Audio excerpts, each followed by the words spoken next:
നമസ്കാരം. ഇനി എന്താണ് മുന്നിൽ വഴി എൻ്റെ ഭഗവാനെ എന്ന് ചിലപ്പോൾ നമ്മുടെ മുഖ്യമന്ത്രി ആലോചിക്കുന്നുണ്ടാവും. ഭഗവാനെ വിളിക്കില്ല എന്നില്ലെങ്കിലും മനസ്സിലെങ്കിലും ചിലപ്പോൾ ആലോചിച്ചു പോകും. എന്തായാലും ആരെങ്കിലും രക്ഷിക്കണം ഈ പാവപ്പെട്ട മുഖ്യമന്ത്രിയായ ആഭ്യന്തരമന്ത്രിയായ പിണറായി വിജയനെ. കാരണം അത്രത്തോളം കുരുക്കിലേക്കാണ് ഈ പാവപ്പെട്ട മുഖ്യമന്ത്രി ഇപ്പോൾ എത്തി നിൽക്കുന്നത് എന്ന് പറയേണ്ടിയിരിക്കുന്നു. സംസ്ഥാനത്തിൻ്റെ ആഭ്യന്തരമന്ത്രി കൂടിയായിട്ടുള്ള മുഖ്യമന്ത്രി പിണറായി വിജയന് ഹൈക്കോടതിയുടെ നോട്ടീസൊക്കെ ലഭിച്ച കാര്യം എല്ലാവരും അറിഞ്ഞു കാണും. CMRL എക്സാലോജിക് ഇടപാടുമായിട്ട് ബന്ധപ്പെട്ട് നൽകിയ ഹർജി, അതാണ് മൂവാറ്റുപുഴ വിജിലൻസ് കോടതി തള്ളിയതും. അത് ചോദ്യം ചെയ്തുകൊണ്ട് ഗിരീഷ് ബാബു നൽകിയ ഹർജിയിൽ കഴിഞ്ഞ ദിവസം ഹൈക്കോടതിയുടെ നിർണായകമായിട്ടുള്ള നീക്കം നടക്കുകയും ചെയ്തു.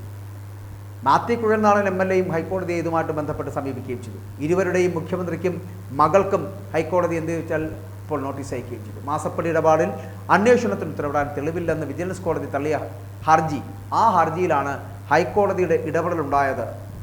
അതിലാണ് ഇപ്പോൾ പിണറായിയെയും മകളെയും ഞെട്ടിച്ചിരിക്കുന്നതെന്ന് വേണമെങ്കിൽ പറയാം. CMRL നിന്ന് മുഖ്യമന്ത്രിയും മകളും മകളുടെ പേരുള്ള എക്സാലോജിക് കമ്പനിയും 1.72 കോടി രൂപ കൈപ്പറ്റിയത് അഴിമതി നിരോധന നിയമപ്രകാരം അന്വേഷിക്കണമെന്നാവശ്യപ്പെട്ടുകൊണ്ട് മാത്യു കുഴൽനാടൻ ഹൈക്കോടതിയെ സമീപിക്കുകയായിരുന്നു.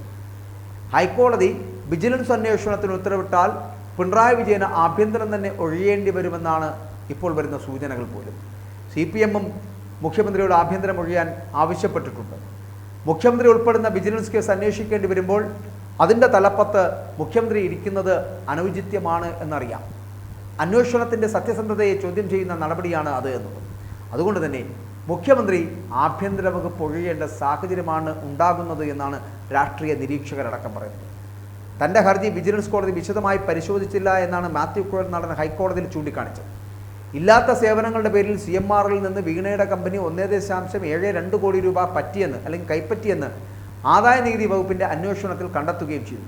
ഈ വിഷയത്തിൽ ED അന്വേഷണവും SFIOയുടെ അന്വേഷണവും നടക്കുകയാണ് എന്നും വിജിലൻസ് അന്വേഷണത്തിന് ഹൈക്കോടതി ഉത്തരവിട്ടാൽ പിണറായി വിജിലൻസ് വകുപ്പിൽ നിന്ന് ഒഴിയേണ്ടി വരുന്ന ഒരു സാഹചര്യവും ഉണ്ടാകും. അപ്പോൾ അതേസമയം രണ്ട് അന്വേഷണ ഏജൻസികൾ അന്വേഷിക്കുന്ന കേസ് വീണ്ടും വിജിലൻസ് അന്വേഷിക്കണമെന്ന് കോടതി ആവശ്യപ്പെടുമോ എന്നുള്ള ഒരു നിയമപരമായിട്ടുള്ള സംശയം ഇവിടെ നിലനിൽക്കുന്നുണ്ട്. വിജിലൻസ് വകുപ്പിൻ്റെ ചാർജ് മരുമകനായിട്ടുള്ള മുഹമ്മദ് റിയാസിനും നൽകാനാവാത്ത അവസ്ഥയിലാണ് പിണറായി വിജയൻ ഇപ്പോൾ. കാരണം ഈ വീണ വിജയൻ പ്രതിസ്ഥാനത്ത് നിൽക്കുന്നതിനാൽ തന്നെ ഭർത്താവായിട്ടുള്ള റിയാസിനും വിജിലൻസ് വകുപ്പിൻ്റെ ചാർജ് ഏറ്റെടുക്കാൻ സാധിക്കില്ല എന്നുള്ളതാണ് യാഥാർത്ഥ്യവും വസ്തുതയും. അതുകൊണ്ട് തന്നെ വിശ്വസ്തനായിട്ടുള്ള P രാജീവോ V ശിവൻകുട്ടിയോ അല്ലെങ്കിൽ വിജിലൻസ് വകുപ്പ് കൈകാര്യം ചെയ്യേണ്ടി വരുന്നതാണ്. സംസ്ഥാനത്തിൻ്റെ ചരിത്രത്തിലാദ്യമായാണ് മുഖ്യമന്ത്രിയും ഒരു മകളുമൊക്കെ ഒരുമിച്ചൊരു കേസിൽ പ്രതിസ്ഥാനത്ത് വരുന്നത് എന്നുള്ളതാണ്. ഇനി CPM കുറച്ചുകൂടി ജാഗ്രതയോടുകൂടി പോകേണ്ട ഒരു ഘട്ടമാണ് എന്നുള്ളതാണ്. പാർട്ടിക്ക് ആവശ്യത്തിലേറെ പ്രതിരോധ ഘട്ടങ്ങൾ ഉണ്ടായി കഴിഞ്ഞിരിക്കുന്നു. ഇവിടെയെല്ലാം ക്യാപ്സ്യൂളുകളും സൈബർ പോരാളികളും ഒക്കെ പാർട്ടിക്ക് വേണ്ടി രംഗത്തിറങ്ങുകയും ഒക്കെ ചെയ്തിട്ടുണ്ട്. തെറ്റിനെ ശരിയെന്നും ശരിയെ തെറ്റെന്നും ഒക്കെ വീണ്ടും ഒക്കെ പറഞ്ഞു. തർക്കശാസ്ത്രവും ഒപ്പം തന്നെ തങ്ങൾ പറയുന്നതല്ലാതെ മറ്റൊന്നും ശരിയല്ലെന്നും ഒക്കെ ഈ സൈബർ പോരാളികളടക്കം വാദിക്കുകയും ചെയ്തു. എതിരഭിപ്രായം പ്രകടിപ്പിക്കുന്നവരെ സംഖ്യകളാക്കി മുദ്രകുത്തി, പാർട്ടി വിരുദ്ധരാക്കി, പാർട്ടിക്കാർക്ക് പോലും സത്യമറിയാൻ കഴിയാത്ത സ്ഥിതിയിലേക്ക് മാറ്റിയെടുത്തു. പാർട്ടി ഘടകങ്ങളിൽ നടക്കുന്ന ചർച്ചകളെല്ലാം തന്നെ നേതാക്കളെ സംരക്ഷിക്കുന്നതിനും കൊള്ളരുതായ്മകളെ വെള്ളപൂശുവാനുമുള്ള ഇടങ്ങളായിട്ട് മാറ്റുന്ന ഒരു സ്ഥിതിവിശേഷം ഉണ്ടായി. ഇങ്ങനെ നിരന്തരം പാർട്ടിയുടെ മുഖച്ഛായയ്ക്ക് കോട്ടം തട്ടിക്കൊണ്ടിരിക്കുമ്പോഴേക്കും അന്വേഷണങ്ങളോ സത്യങ്ങളോ പുറത്തു വരാതിരിക്കുകയായിരുന്നു. തെളിവുകൾ ചോദിക്കലായിരുന്നു നേതാക്കളുടെ പ്രധാന ആയുധം. തങ്ങൾക്ക് നേരെ വരുന്ന ആരോപണങ്ങളെല്ലാം തെളിവ് കൊണ്ടുപോകാൻ പറഞ്ഞ് ഇല്ലാതാക്കുകയായിരുന്നു.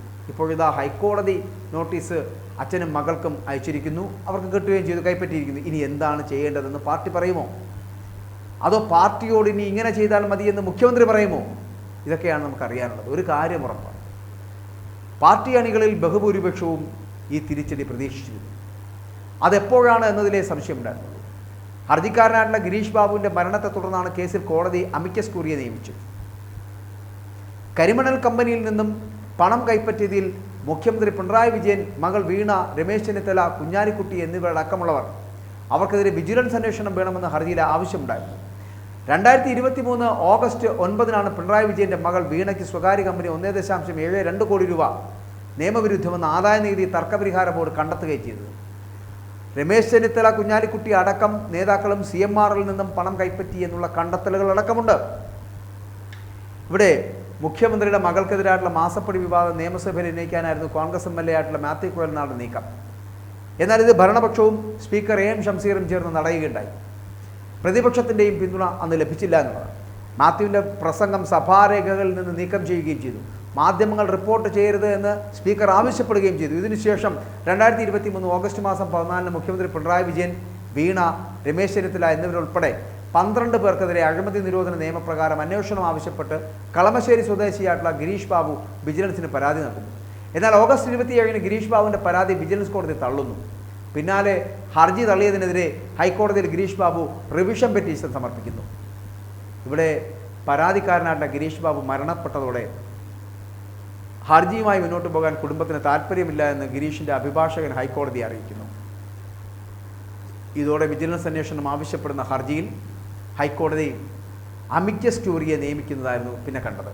ഇതോടൊപ്പം MLA ആയിട്ടുള്ള മാത്യു കോയൽനാടനും ഹൈക്കോടതിയിൽ ഹർജി സമർപ്പിക്കുകയും ചെയ്തു. ആ സാഹചര്യങ്ങൾ നിലനിർത്തിക്കൊണ്ടാണ്, അല്ലെങ്കിൽ പരിശോധിച്ചുകൊണ്ടാണ് ആഭ്യന്തരമന്ത്രി കൂടിയായിട്ടുള്ള മുഖ്യമന്ത്രിക്കും മുഖ്യമന്ത്രിയുടെ മകൾക്കും ഹൈക്കോടതി നോട്ടീസ് അയച്ചത്. ഈ ഹൈക്കോടതി നോട്ടീസ് വരുമ്പോൾ ആദ്യം ഞാൻ പറഞ്ഞ ഒരു വിജിലൻസ് അന്വേഷണത്തിലേക്ക് പോവുകയാണെങ്കിൽ വിജിലൻസ് അന്വേഷണം എന്ന് പറയപ്പെടുന്നതിൽ നിന്നുകൊണ്ട് മുഖ്യമന്ത്രിക്ക് മാറി ചിന്തിക്കാൻ കഴിയില്ല. അപ്പോൾ ആഭ്യന്തര വകുപ്പ് ഒഴിയേണ്ടി വരും. ആഭ്യന്തര വകുപ്പ് ഒഴിയുന്ന സാഹചര്യത്തിൽ പിന്നെ മുഖ്യമന്ത്രിക്ക് എന്താണ് ചെയ്യാൻ കഴിയുക? ഇവിടെ പാർട്ടി കൂടി കൈവിടുകയാണ്, MV ഗോവിന്ദൻ കൂടി കൈവിടുകയാണ്. അങ്ങനെ MV ഗോവിന്ദനും MV ഗോവിന്ദൻ്റെ പാർട്ടി അണികളും പാർട്ടിക്കാരും കൂടി കൈവിട്ട് കഴിഞ്ഞാൽ പിന്നെ പിണറായി വിജയനില്ല.